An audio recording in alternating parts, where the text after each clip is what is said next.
राजसभा में सभा लगाए बैठे थे। उस सभा में मेरा चचीरा भाई पुष्कर आया नंगा फतूर के रूप में। लेकिन आप तो जानते हैं कि मैं सनातन स्वयं दिन दान करते थे। ठीक बात, कोई साधु संत बैरागी मेरे दरबार से आज तक निराश होकर नहीं गया। तो उस रोज एक पुष्कर कैसे मेरे दरबार से चले जाता, धर्म में दाग लगता। इसलिए मैं धर्म बचाने के चलते उनके साथ पसा में बैठ करके सारा संपत्ति बल्कि शरीर के बस तक हार गया। दोस्त आप जुआ मत जुलूम कर दोस्त, मैं जुआ में नहीं बैठा दोस्त। एक धर्म बचाने की चलते उनके साथ फंसा में जुआ। ठीक है दोस्त, हमारे दरबार तक आ गया, आपका राज गया से गया, मेरा राज बाकी है। आप जैसे अपने राज में करते थे वैसे मेरे राज में रहिए। सवा मन सोबन दान के लिए काम अंदर कीजिए।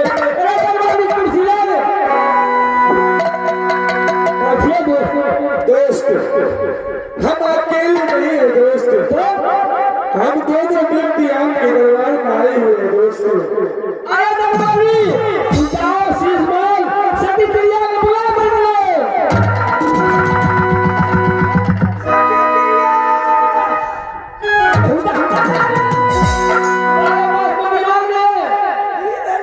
अरे सती प्रिया तुम किसे कहा? अरे मन किरी तुम्हारा। अरे हाँ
दोस्ती से मुलाकात लो, महल ले जाओ, उन्हें आदर सत्कार साथ भोजन कराओ।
दोस्तनी जी हमरा स्वामीनाथ के निसर देश में 14 वर्ष के राज चल हमर स्वामीनाथ धर्मात्मिक राजा जी 19 दिन अपना दरबार में 100 वर्ष सोना दान करे चलकिन के बाद भोजन करे छथिन।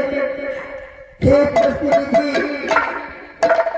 हमर स्वामीनाथ नंगा फतूर पुष्कर के साथ में जुआ में बैठ के सारा राजपाट हर गए गिरे दोस्तनी जी यार उसके कारण हम सब दर्द छोटे मोटे रास्ते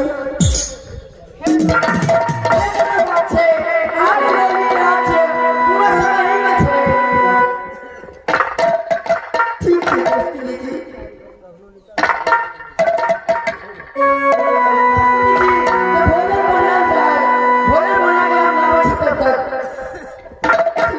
अपने भोजन बना लियो हम सब कुछ देर आराम करी छी।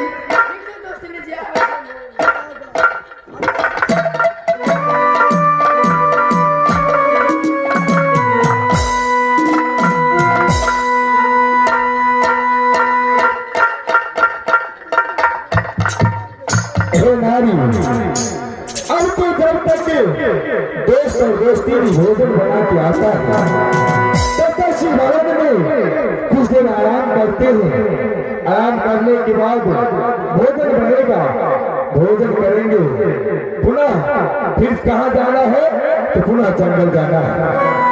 तब तक कुछ देर आराम करने दो दोस्त के दरबार में।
सुख में रखो, सुख में सभी साथी दुख में रखो।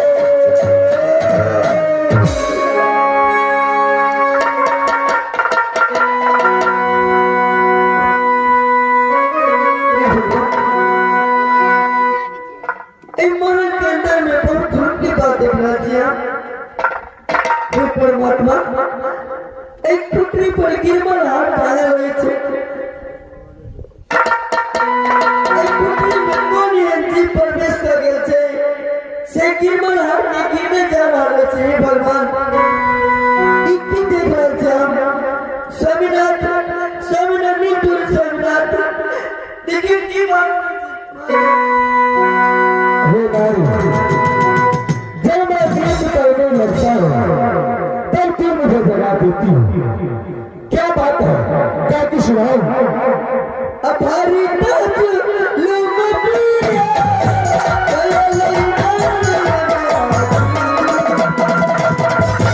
कहीं जस चलो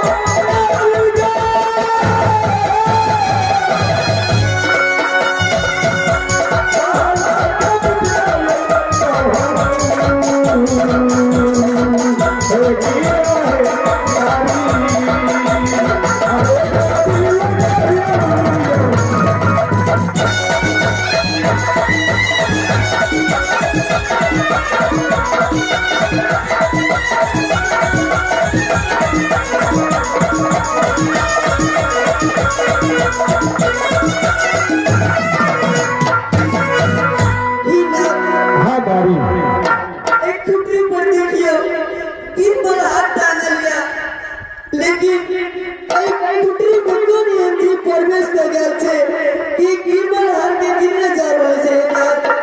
हे नारी, ये कांच की कुठारी और यह सोना की गिरमलहार लटका हुआ है।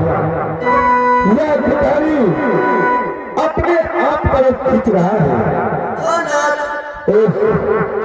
ना जाने इस कांच के कुठारी में ऐसा कौन जीव प्रवेश कर गया है जो यह अपने आप निकलता जा रहा है। नहीं, ऐसा गिरमलहार दिनों में लाखों दान करते थे, लेकिन आज एक गिरमलहार की चलते मैं चोर बनूं नहीं।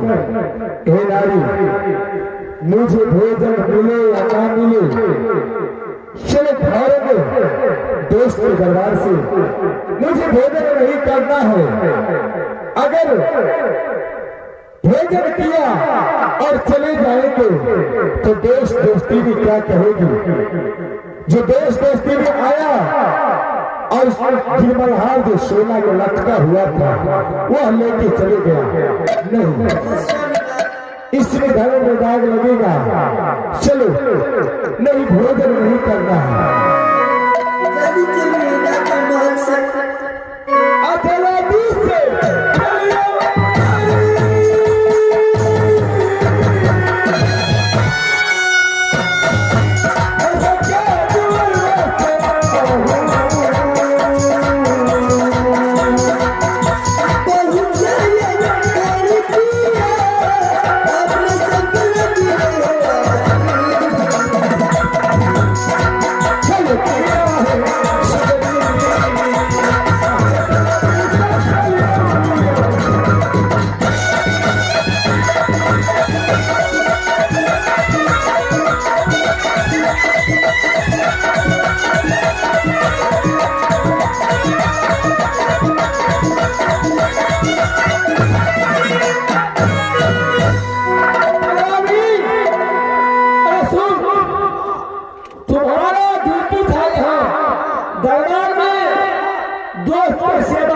के लिए दोस्त दरबार में है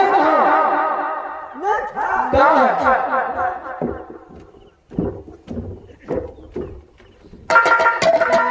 अरे इसके बाद तू सो गया था तो कहाँ गया? चलो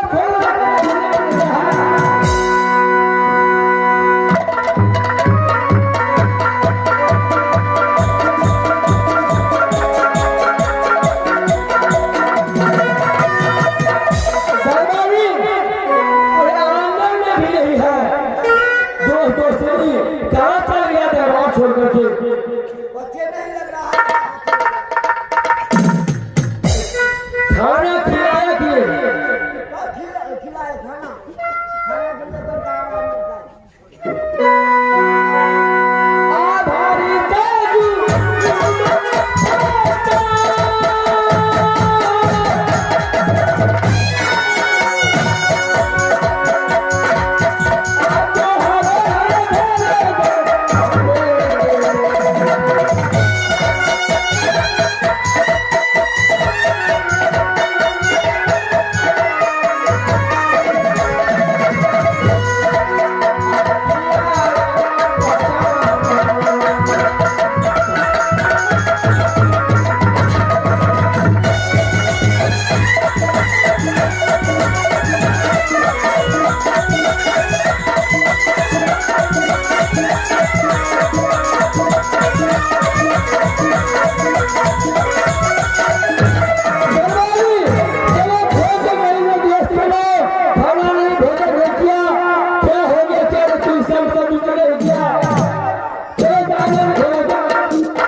कलयुग महाराज पत्ता भाग करो पत्ता दिला आप देख रहे जा रहा जंगल